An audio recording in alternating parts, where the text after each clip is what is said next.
Alexander the Great bukan sekadar penakluk. Ia adalah visioner yang ingin menyatukan dunia di bawah satu kekuasaan dan satu budaya, meski ambisinya berakhir tragis. Ia dikenang sebagai sosok yang mengubah wajah dunia kuno, menjembatani timur dan barat, serta meninggalkan jejak peradaban yang masih terasa hingga kini. Di bawah langit Makedonia, lahirlah seorang anak yang kelak akan mengguncang dunia. Namanya Alexander, putra Raja Philip dan Olympias, yang sejak kecil sudah ditakdirkan bukan untuk sekadar memimpin, melainkan untuk menjadi legenda. Alexander lahir pada 20 Juli 356 SM di Pella, Makedonia. Ia adalah putra Raja Philip II dan Olympias dari Epirus. Sejak kecil, ia dididik oleh filsuf besar Aristoteles yang menanamkan kecintaan pada ilmu pengetahuan, filsafat, dan seni. Pendidikan ini membuatnya bukan hanya seorang prajurit, tetapi juga seorang pemimpin yang memahami pentingnya budaya. Dibimbing oleh Aristoteles, ia menyerap ilmu pengetahuan seperti matahari menyerap embun pagi. Namun darahnya berdenyut bukan hanya oleh filsafat, melainkan oleh api peperangan. Ketika ayahnya gugur, Alexander naik takhta pada usia 20 tahun. Dunia meragukannya, terlalu muda, terlalu berani. Tetapi ia menjawab keraguan itu dengan pedang dan strategi.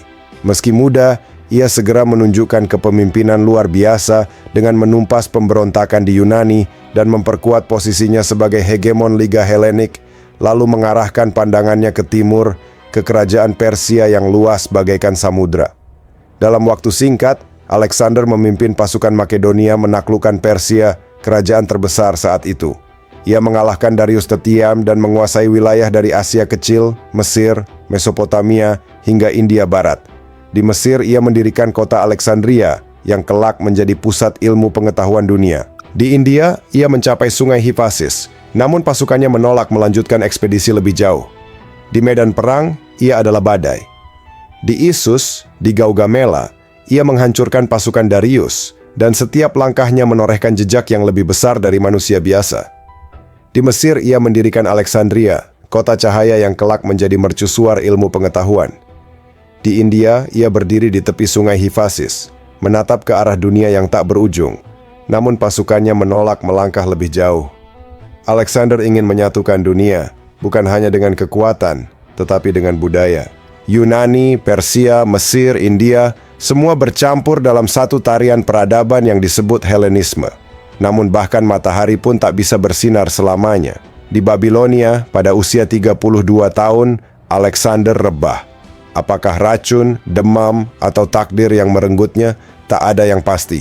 Yang jelas, dunia kehilangan seorang raja yang lebih besar dari sekadar manusia. Alexander the Great bukan sekadar penakluk. Ia adalah visioner yang ingin menyatukan dunia di bawah satu kekuasaan dan satu budaya. Meski ambisinya berakhir tragis, ia dikenang sebagai sosok yang mengubah wajah dunia kuno, menjembatani timur dan barat, serta meninggalkan jejak peradaban yang masih terasa hingga kini. Alexander bukan hanya seorang penakluk. Ia adalah mitos yang berjalan di bumi. Seorang pemuda yang berani bermimpi menyatukan dunia. Dan meski tubuhnya terkubur, namanya abadi dalam sejarah.